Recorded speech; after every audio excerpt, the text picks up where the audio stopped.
Welcome to the Global News Podcast, where we go behind the headlines to look at a story and find out why it really matters. Hello, I'm Valerie Saunderson, and today Christmas has come early for gamers. They've been celebrating after FIFA announced it's teaming up with Netflix to launch a new game after a $1 billion fallout with its old partner EA Games a few years ago. Well, joining me now is Laura Cress, one of our tech reporters. And tell us more about the story and why it's causing such a stir, Laura. Well, it's interesting because the FIFA franchise, it's probably one of gaming's biggest. At its height, it had around 150 million people playing that game. It was sort of the main football game, really. There were other games, but that was the main one.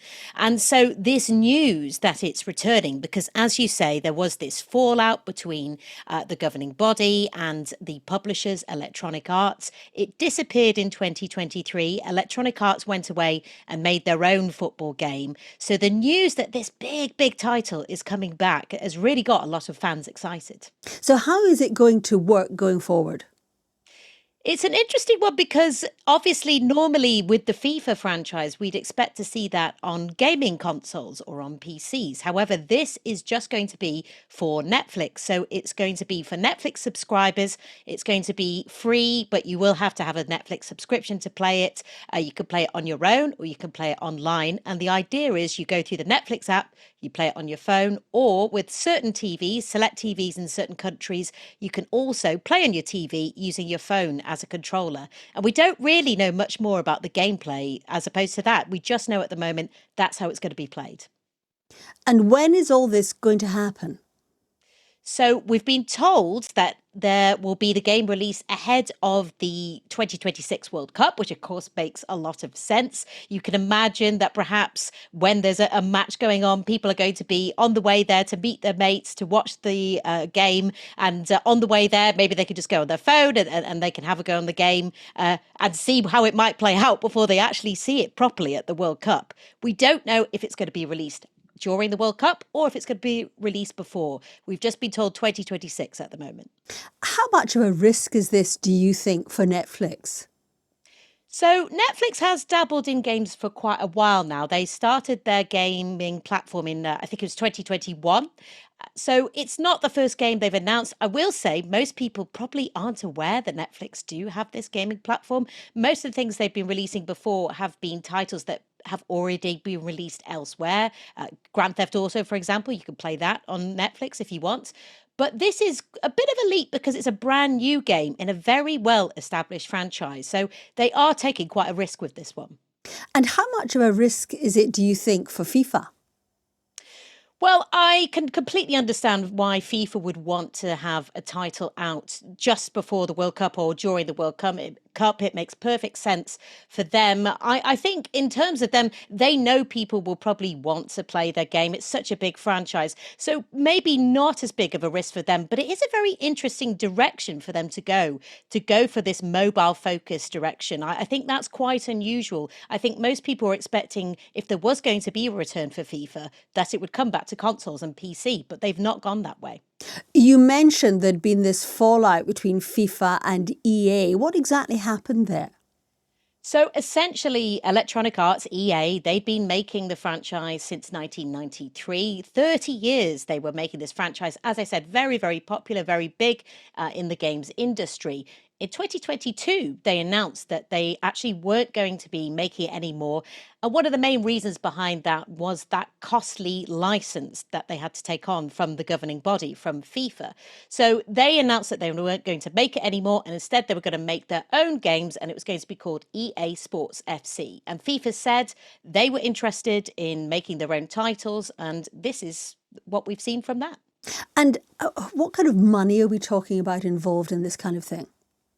Well, in general, the gaming industry is a huge industry. For example, I think just for 2025, it's been valued at $300 billion. And that's just projected to go up and up. I think by 2030, we're expected to see something such as $600 billion. So it's a massive industry. It's larger than music and film combined. So you can see why Netflix would want to position itself to be part of this industry industry. And also, of course, FIFA, massive franchise as well. So the two have come together. It really is quite a big and exclusive deal. Is it your sense that people of all ages are interested in this? It goes across all demographics. Well, I guess the thing that FIFA are banking on, of course, and especially this is probably why they are releasing it during the World Cup, or at least in time for that, is that they're expecting people to have football fever. People want to play the game. They want to watch the game. They want to play the game. It is worth millions, obviously, football itself. And so why not a game as well in the video game industry? Such a well-known name, such a well-known franchise. I think certainly we could see if it takes off, and that's the only thing, it's quite a risk putting this as a mobile only game.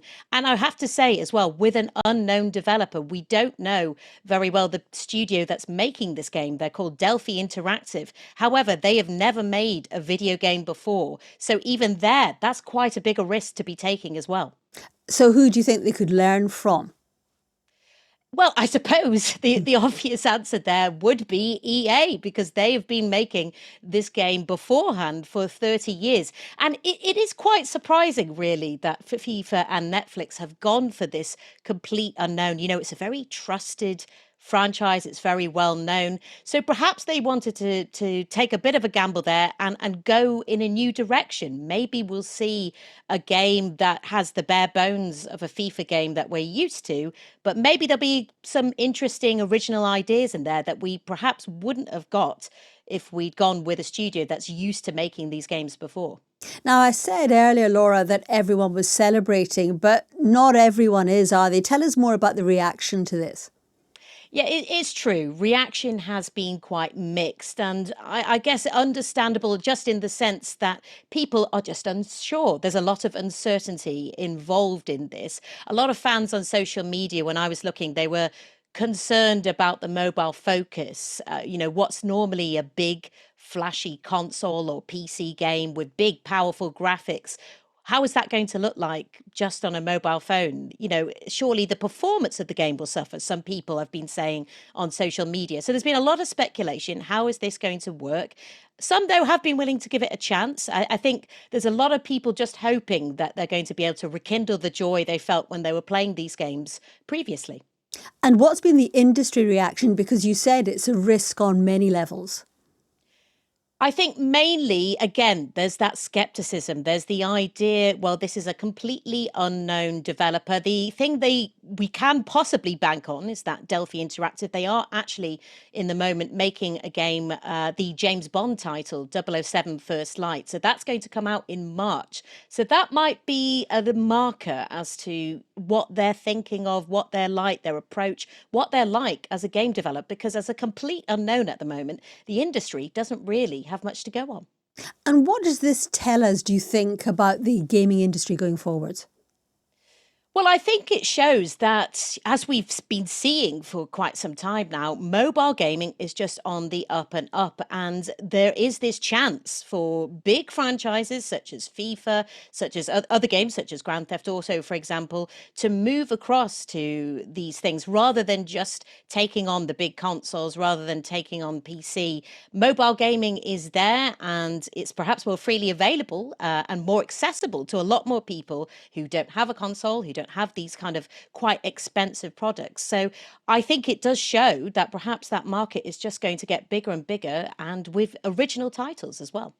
Thanks, Laura. That was Laura Cress, our technology reporter. And you can hear more about this story on our Global News podcast. Just listen wherever you get your podcasts. And if you particularly liked this episode, please do subscribe to us here on YouTube. And if there are other stories you want us to cover, please tell us in the comments below. That's it from us for now. But thanks for listening and thanks for watching.